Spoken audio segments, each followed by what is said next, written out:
देव कहते ने 32 ਦੇ 32 ਸ਼ਿੰਗਾਰ ਮਨੁੱਖ ਕੋਲੋਂ ਉਹਨਾਂ ਵੱਲ ਹੁੰਦੇ ਨੇ। 16 ਦੇ 16 ਪ੍ਰਭੂ ਦੇ ਜਿਹੜੇ ਸ਼ਿੰਗਾਰ ਨੇ ਕਿਸੇ ਕਿਸੇ ਕੋਲ ਹੁੰਦੇ ਨੇ, ਹਰ ਇੱਕ ਕੋਲ ਨਹੀਂ ਹੁੰਦੇ। ਪਰ ਨਾਮਦੇਵ ਕਹਿੰਦੇ ਨੇ ਚਲੋ ਹੋ ਨਾ ਸੋਏ 32 ਲਖਣਾ, ਪ੍ਰਭੂ ਦਾ ਨਾਮ ਹਿਰਦੇ 'ਚ ਨਹੀਂ ਹੈ। ਇਹ 32 ਦੇ 32 ਲਕਸ਼ਣ ਕਿਸੇ ਕੰਮ ਦੇ ਨੇ। ਕਬੀਰ ਕਹਿੰਦੇ ਕਹੋ ਕਬੀਰ ਜੈਸੇ ਸੁੰਦਰ ਸਰੂਪ, ਨਾਮ ਬਿਨਾ ਜੈਸੇ ਕੁਬਜ ਕਰੋ। ਫਿਰ ਨਾਮਦੇਵ ਇੰਜ ਕਹਿੰਦੇ ਨੇ ਜੋ ਨਾ ਭਜਨ ਤੇ ਨਾਰਾਇਣਾ, ਤਿਨ ਕਾ ਮੈਂ ਨਾ ਕਰੂੰ ਦਰਸ਼ਨ।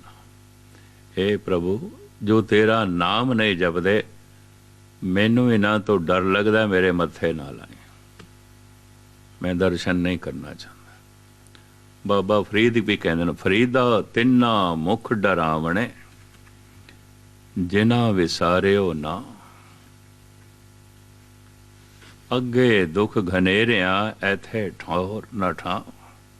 ये तो डरावने ने, बड़े भयंकर ने। शेख सादी साहब कहा करते सन ऐ खुदा एक मैं तैथों डरदा, फिर मैं दूजा उन्हां तो डरदा जिहड़े तैथों नहीं डरदे। पता नहीं की कर देणगे, पता नहीं की कर देणगे। बड़ी कीमती गल वो करदा। ब्रह्मे नूं सुनन वाले देवते सन, फरिश्ते सन। इन्हां फरिश्तियां दे विच देवतियां सुनन वाली उसकी अपनी बच्ची सुरस्ती भी सी। 16 श्रृंगार की कथा कर रहा सी जो प्रभु की देन आउंदी है। ते ब्रह्मे दे च एक खूबी सी, वो देखदा सी सरोते सुन रहे न के नहीं, और कितनी गहराई नाल सुन रहे हैं।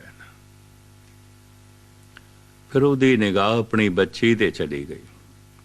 चूंकि कथा 16 श्रृंगार की कर रहा सी, ते एकदम कहंदा हाँ इस बच्ची दे च भावें मेरी है, पर प्रभु ने 16 श्रृंगार दिते ने। सुहप्पन दे 16 लक्षण इहदे कोल मौजूद ने। देखिया ही नहीं, अपनी अखां भी मैलियां कर बैठ, मन मैला कर बैठ अपनी बच्ची ते। ਹੁਣ भाई साहब भाई गुरदास जी लिखते हैं चारें वेद वखाणदा। भाई साहब भाई गुरदास जी चारें वेद वखाणदा, चतुरमुखी होए खरा सियाणा, लोकां नूं समझाएंदा वेख सुरस्ती रूप लुभाणा। देवतियां नूं समझांदा है, कथा सुणांदा, सारे देवते उन्होंने सजदा करदे ने, मत्था टेकदे ने, अपनी बच्ची का रूप वेख के मन मैला कर बैठा। भाई साहब भाई गुरदास जी और पुराणक प्रसंग है, पुराणा दी कथा है। ताही धन गुरु अमरदास जी महाराज कहते ने ब्रह्मा बिशन नारद मुन सेखा, तिन भी तन में मन नहीं पेखा। मन दे हथों ब्रह्मा भी ठगया गया। जो जितना उच्चा उठे है अगर गिरेगा उतनी गहरी चोट खाएगा। बहुत महान मनुख को छोटी मोटी गलती नहीं होती, पहाड़ जैसी गलती होती। ये भी मर्ज कर। बहुत सियाणे मनुख को मामूली गलती नहीं होती, वड्डी गलती होती। महान मनुख को महान गलती होती है। एक अरबी कहावत है, मनुख की महानता उहदी गिरावट ते उहदी दुश्मन तो परखी जाएगी। उसका दुश्मन कौन है? अगर मामूली जिहा बंदा उसका दुश्मन है, मनुख महान नहीं है, कुछ भी नहीं। छोटी मोटी गिरावट है, बंदा कोई महान नहीं है। महान मनुख बहुत वड्डी गलती करता। एक मनुख 10 फुट की बुलंदी तो गिरिया तो माड़ी मोटी चोट तो लगेगी, पर जिहड़ा 1000 फुट की बुलंदी तो गिरिया वो तो चिकना चूर होवेगा ना, ਉਹਦੀ ਤੇ हड्डियां टुट जाणगियां। महान मनुख छोटी मोटी गलती नहीं करते होंगे, बहुत वड्डी, बहुत उचाई तो गिरते हैं। बड़ी शिखर ते पहुंचे होया ब्रह्मा विष्णु और नारद बुरी तरह गिरे ने, जो पुराणक प्रसंग ने। सतगुर दी बाणी कहती है, ब्रह्मा बिशन नारद पुन सेखा, तिन भी तन में मन नहीं पेखा। ਇਹ 2 दिन गुरुद्वारे आउंदे ने, कई तीजे दिन कहते की करिए, मन ते जुड़दा ही नहीं। दरअसल इन्हां नूं अजे मन का पूरा पता नहीं होंदा। फिर दूजियां नूं इंज भी उपदेश करन लग पैंदे ने, मन नूं टिका के बाणी पढ़ो जी। गलत कहंदे ने। बाणी जपो पढ़ो ताकि मन टिक जाए। मन का टिक जाना तो फल है, पहले कित्थों टिका लैणगे। मन नूं शुद्ध करके गुरुद्वारे जाओ, गलत। गुरुद्वारे जाओ ताकि मन शुद्ध हो। पहले कित्थों शुद्ध कर लोगे, किवें शुद्ध कर लोगे। जिनको मन की प्रतीत नाए, नानक से क्या कथे ज्ञाने। करदे ज्ञान दियां गल्लां ने, मन की कोई समझ कोई नहीं, मन का कोई पता नहीं। महाराज कहते आम बंदे की गल छड्डो, मन के हथों ब्रह्मा धोखा खा गया, मन के हथों विष्णु धोखा खा गया, मन के हथों नारद धोखा खा गया। ब्रह्मा विष्णु नारद मन सेखा, तिन भी तन में मन नहीं पेखा। इस वास्ते धन गुरु नानक देव जी महाराज कहते ने, एहो मन आरसी कोई गुरमुख देखे। आरसी कहते ने शीशे नूं। मन शीशा है, कदी कदाई कोई गुरमुख अपने मन दे शीशे च अपने विचारां नूं देखदा है, मेरे विचारां च की चल रहा है। और वो हैरान हो जाता है। लोग सतसंगी कहते हैं मन दे ते कुसंगत चल रही है, विचार तो ठीक नहीं चल रहे। तन सतसंग दे च बैठा है, मन कुसंगत कर रहा है। गुस्ताखी माफ मैं फिर अर्ज करा, विचारां दे च की चलता है, काम लोभ अहंकार, बार बार यही रिपीट होता है। जेड़ा जेड़ा सहायक बन जाता है हंकार दा, लोभ दा, काम दा, उसते मोह आ जाता है, प्यारा लगता है, चंगा लगता। मोह मेरा है, मेरा अपना बंदा है।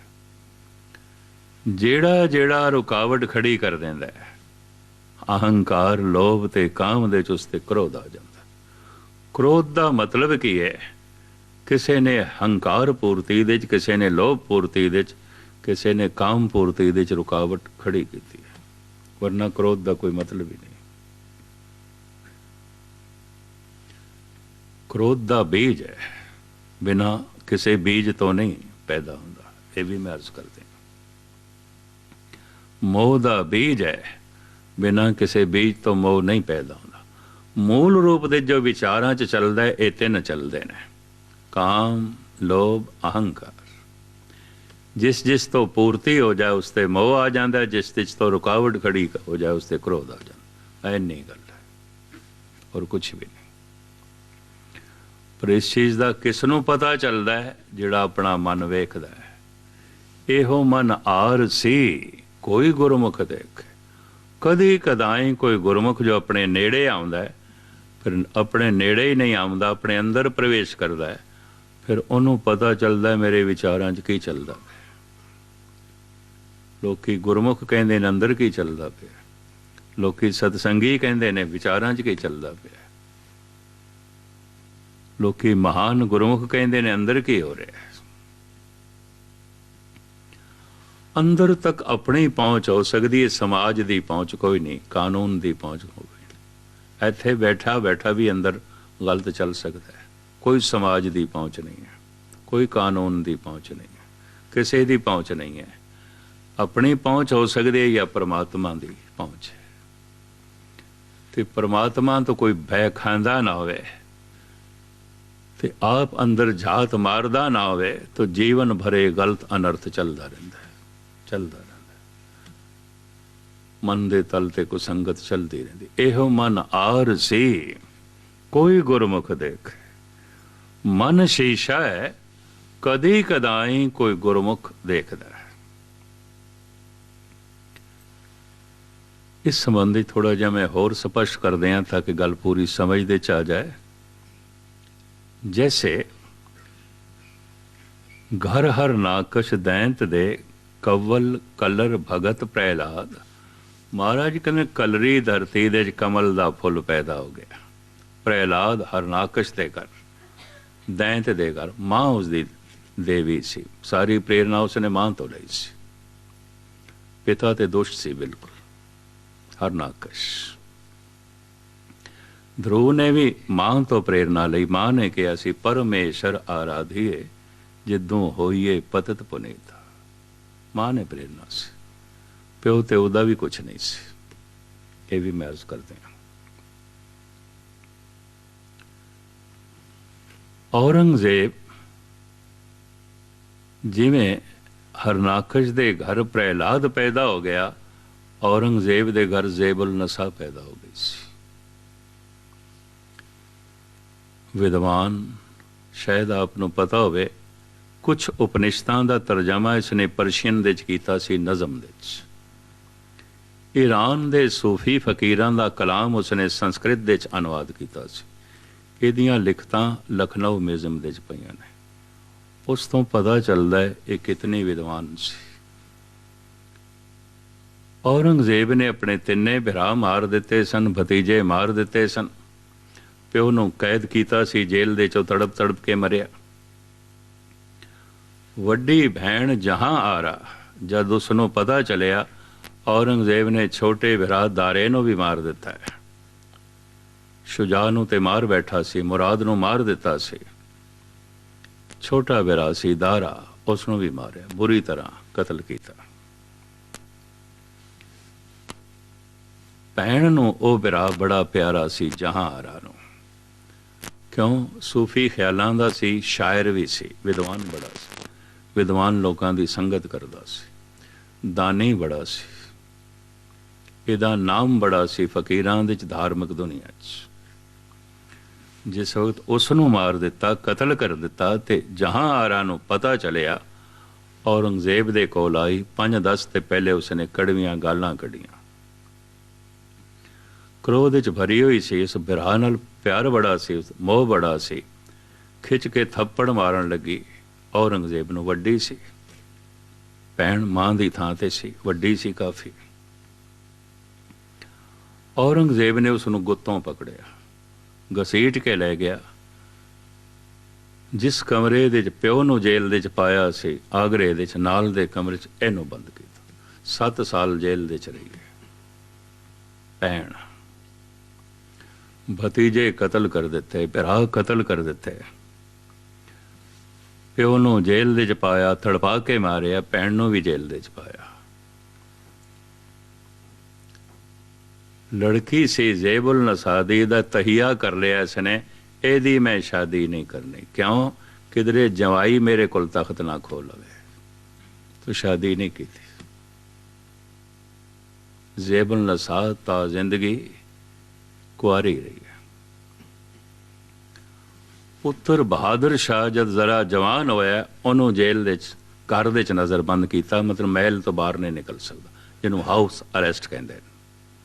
घर दे कैद कर दिता, बाहर नहीं जा सकता, पहरा ला दिता सख्त। क्यों? उन्होंने ख्याल आया मेरा प्यो शाहजहां बुढ़ा हो गया सी, मैं जवान सी, मैं बुढ़े प्यो को तख्त खो लिया सी। हुण मैं बुढ़ा हो गया, आ पुत मेरा जवान हो गया, आ कि इंज ना होवे, आ मैनू उस तरह जेल च पावे जिवें मैं प्यो नूं पाया सी, कि मेरा तख्त खो लवे। हाउस अरेस्ट किया, घर दे च नज़रबंद किया अपने लड़के बहादुर शाह नूं। इसे ही बहादुर शाह ने अगांह चल के धन गुरु गोबिंद सिंह जी महाराज नाल सुलह की थी। हजूर साहब दर्शन करने वास्ते गया नांदेड़, और सुलह सफाई इत्थों आरंभ की। चरना दे नगीना रखिया, जिथे नगीना घाट है। अपने खजाने का कीमती नगीना महाराज की हजूरी च भेंट किया, पर अंदर एक ख्याल से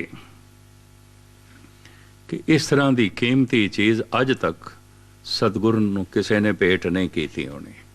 महाराज ने चुकया तो गोदावरी सुट दिता। गोदावरी के कंढे की गल है। तो बहादुर शाह सोचता है फकीर है ना, गुरु नानक की गद्दी का वारिस है, शायद नगीनिया का पता नहीं। बहादुर शाह कहने लगा महाराज है वली अल्लाह, ये पत्थर नहीं सी, नगीन है। ਇਹ ਮੇਰੇ ਸ਼ਾਹੀ ਖਜ਼ਾਨੇ ਦਾ ਸਭ ਤੋਂ ਕੀਮਤੀ ਨਗੀਨਾ ਹੈ। ਅੱਛਾ, ਸਾਨੂੰ ਪਤਾ ਨਹੀਂ ਸੀ, ਪਰ ਹੁਣ ਤੂੰ ਆਪ ਹੀ ਭੇਟ ਕੀਤਾ ਸੀ ਨਾ ਮੇਰੇ ਕਦਮਾਂ 'ਚ। ਹੁਣ ਤੂੰ ਅਹਿਲਕਾਰਾਂ ਨੂੰ ਨਾ ਭੇਜ, ਸਿਪਾਹੀਆਂ ਨੂੰ ਨਾ ਭੇਜ, ਆਪ ਹੀ ਲਿਆ। ਉਹ ਸਾਹਮਣੇ ਮੈਂ ਸੁੱਟਿਆ। ਕਹਿੰਦੇ ਦੋਹਾਂ ਹੱਥਾਂ ਨਾਲ ਜੋ ਲੱਭਦਾ ਉੱਪਰ, ਹੱਥ ਨਗੀਨਿਆਂ ਨਾਲ ਭਰੇ ਹੋਏ, ਐਨੇ ਨਗੀਨ। ਕਹਿੰਦਾ ਹੈ ਫਿਰ ਇਸਨੇ ਜਿਵੇਂ ਡੰਡੌਤ ਕਰਦੇ ਨੇ ਇਸ ਤਰ੍ਹਾਂ ਸਜਦਾ ਕੀਤਾ, ਲੰਬਾ ਪੈ ਗਿਆ। ਕਹਿਣ ਲੱਗਾ ਮਹਾਰਾਜ ਮੈਨੂੰ ਨਹੀਂ ਪਤਾ ਸੀ ਜਿਸ ਤੇ ਤੁਹਾਡੀ ਨਿਗਾਹ ਪੈ ਜਾਏ ਪੱਥਰ ਵੀ ਨਗੀਨੇ ਹੋ ਜਾਂਦੇ, ਮੈਨੂੰ ਪਤਾ ਨਹੀਂ ਸੀ।